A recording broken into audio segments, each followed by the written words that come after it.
North Korea, 2004. Deep inside this secretive communist state, a train travels through a remote northern town. Then, suddenly,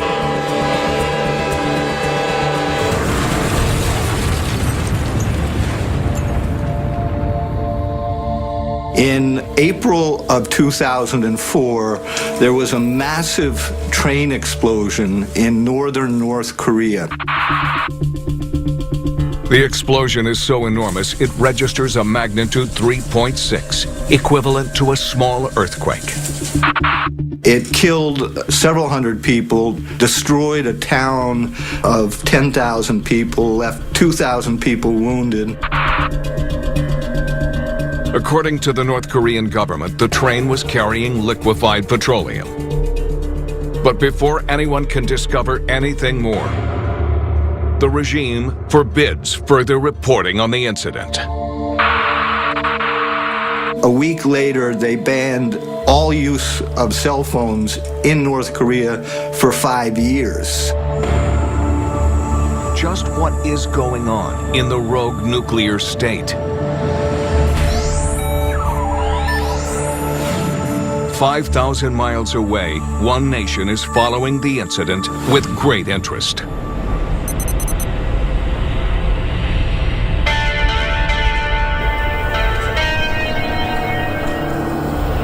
Meir Dagan is Israel's top spy, the chief of the Israeli intelligence agency Mossad. Meir Dagan was a legendary figure in the Israeli security establishment. He had a reputation for being very brutal in what he was prepared to do in pursuit of Israel's national security interests. North Korea behaving secretly is nothing new. But what intrigues Dagan are intelligence reports that a Syrian aircraft has now landed in North Korea. Contact between North Korea and the Arab world is unusual and highly concerning to Israel. And that was when the Israelis started to take a closer interest in what was going on. The plane is supposed to be delivering aid, but instead, it seems it is being loaded with the bodies of victims of the crash. And the bodies are being transported in lead-lined coffins and are carried by men wearing chemical weapon suits. This is extremely strange. Then Dagan is informed that the bodies in the lead coffins are not North Koreans, but Syrian scientists. There were 12 Syrian scientists from something called the Syrian Scientific Research Center, their covert military research and acquisition center. It raises a terrifying possibility for Dagan. Could North Korea be helping Syria to build a nuclear weapon?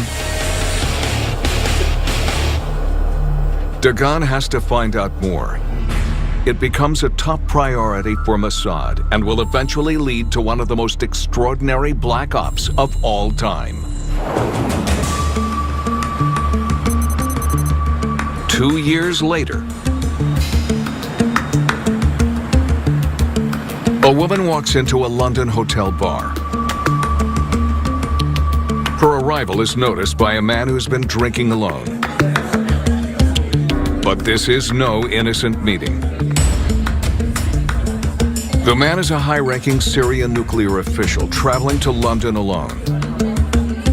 He comes to London, residing in a posh hotel. He has a meeting tomorrow morning in London, but he has the night or the evening to spend. He goes to the bar of the hotel and extremely happy that in the bar he meets a woman with a wonderful character. But what the Syrian doesn't know is that he is under surveillance. Mossad had been alerted to the Syrian's visit when he checked into a hotel under a false name.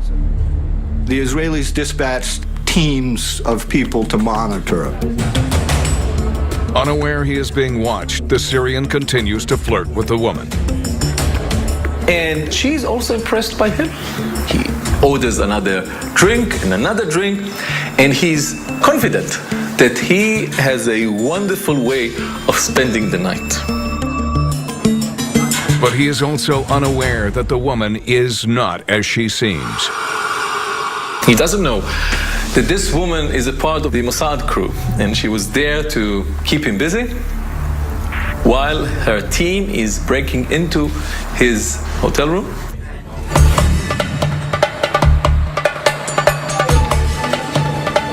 The Mossad agents are members of the Neviot unit, experts in covert bugging.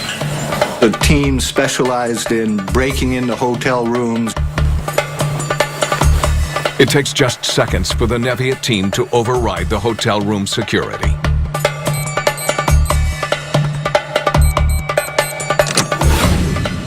Once inside, they realize they have hit the jackpot. The Syrian official has left his laptop completely unguarded. Immediately, they go to work. The Mossad was able to break in, get its hands on the laptop computer, and copy its contents off the hard drive. The agents transfer the entire contents of the computer hard drive to Mossad HQ in Tel Aviv instantaneously. They took all the information from the computer, and then they put devices on the computer to monitor any future activity from that computer. As they leave the room, the female Mossad agent abandons the unsuspecting Syrian.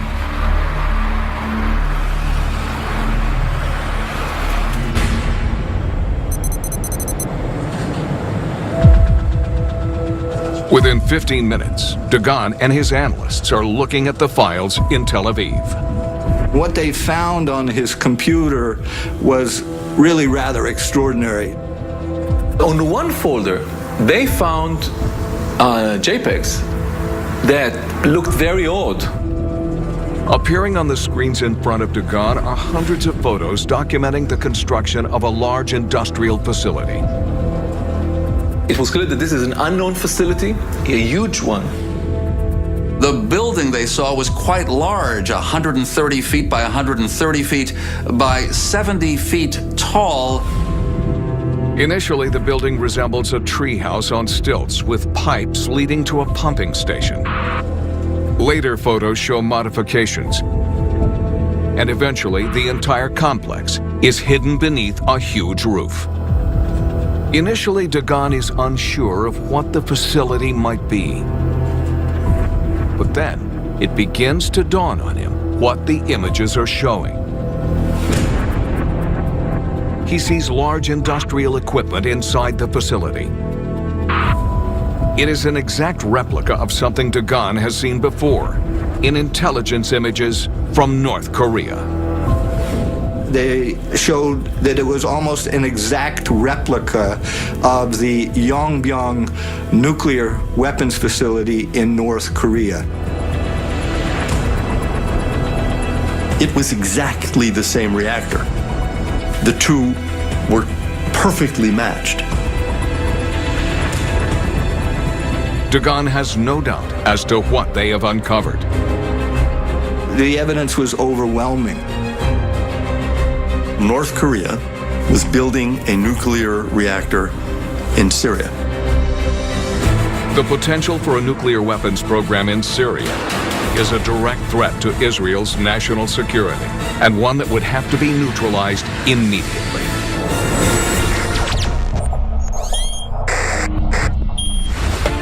In 2006, analysts for the Israeli intelligence agency Mossad have uncovered information indicating that Syria, with the help of North Korea, is in the process of developing a nuclear weapons program. Further evidence from the confiscated laptop of a Syrian nuclear official confirms their greatest fear. There were blueprints of the nuclear power plant. There were pictures of the nuclear power plant. The Israelis even had photographs of Syrians and North Korean nuclear experts together. It is Israel's nightmare scenario. A hostile nuclear power on its own doorstep. Whoever is building this has only one purpose: to build, to assemble a nuclear bomb.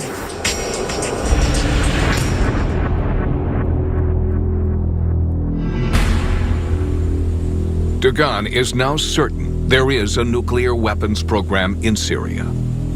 But he has no idea where it is. Intent on finding out, he orders Israeli satellites to monitor potential sites. Eventually, they close in on a remote area of Syria called Al-Kabar, where some highly unusual communications have been monitored. They intercepted a very unusual spike of telephone communications from this location at Al-Kabar, which is in the middle of nowhere in the desert, to Pyongyang, North Korea. It was very far from the capital, Damascus. It was in a remote part of northeastern Syria, but not far from the Euphrates River and the border with Iraq. Israeli satellites now pinpoint a large building at Al-Kabar. When they compare them with the stolen images from the Syrian laptop, it is a perfect match. Al-Kabar has to be the site of Syria's nuclear weapons program. Armed with the intel on the Syrian facility, Dagan goes to see the Israeli Prime Minister Ehud Olmert. Mayor Dagan came to see Prime Minister Olmert and told him this dramatic news that Syria is in an advanced stage of developing nuclear weapons. The Israeli Prime Minister immediately recognizes the seriousness of the threat.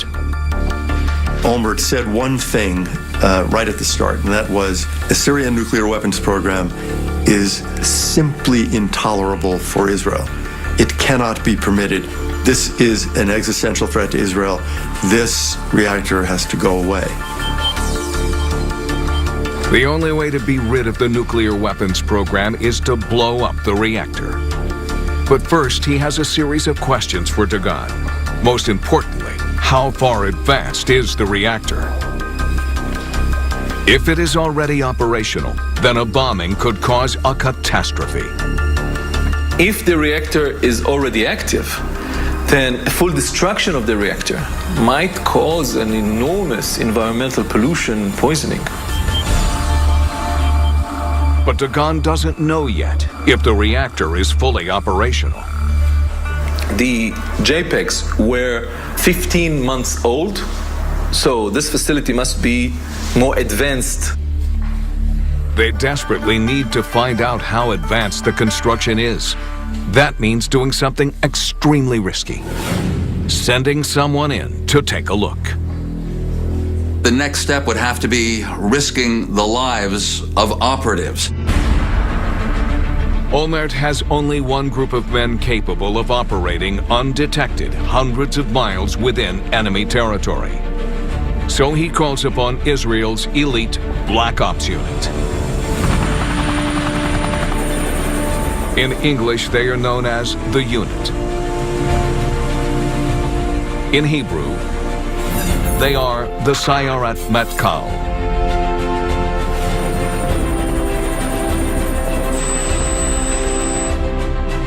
Sayeret Matkal is the highest elite commando unit of the Israeli army.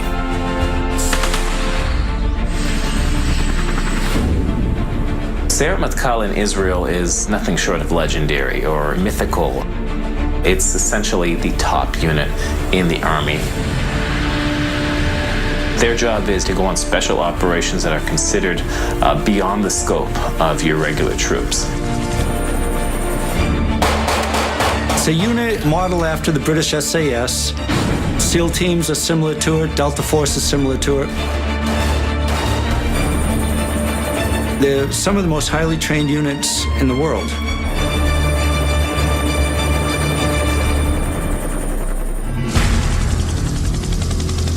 The Sayeret Matkal has one particular specialty: operating covertly behind enemy lines. The expertise of Sayeret Matkal is to infiltrate enemy countries in silent intelligence gathering operations. They've gone into Jordan, they've gone into Lebanon, they've done missions in and out of these countries undetected.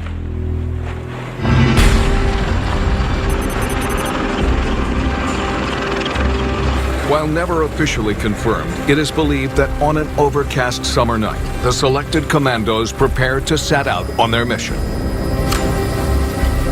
They head deep behind enemy lines to confirm the existence of the Syrian nuclear weapons program. The Israelis have been very secretive about how they got there, but certainly they are very adept at using low-flying, almost silent helicopters. It is understood they boarded 2 Sikorsky CH-53 Sea Stallion helicopters to travel at low altitude and cross the border into Syria.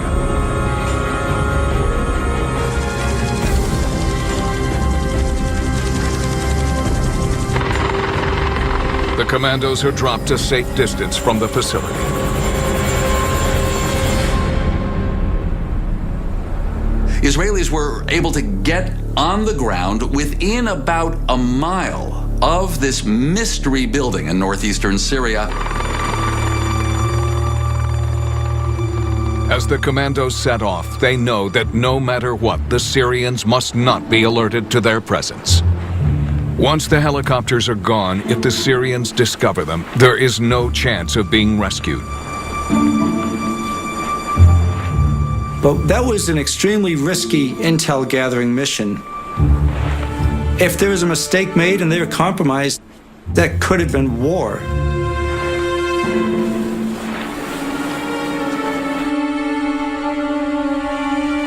The Sayeret Matkal commandos come within feet of the Al-Kabar facility and immediately start intelligence gathering.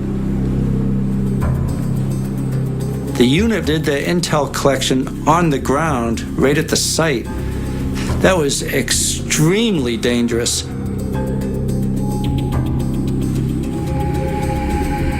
Collecting soil and water samples from around the facility is the most important element of the mission.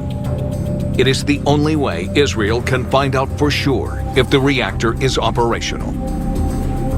If the reactor is active, then a very small portion, not lethal, but very, very small portion of radioactive substance would be found in the water. Once the intel collection is complete, the commandos hide their tracks and prepare to depart. But then,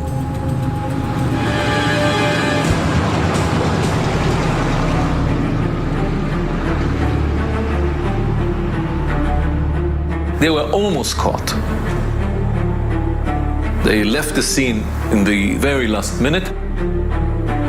the commandos remain undetected. And with the mission complete, they return to Israel with the soil and water samples. The results of those samples will soon set into motion a series of even more dangerous, covert missions into Syria.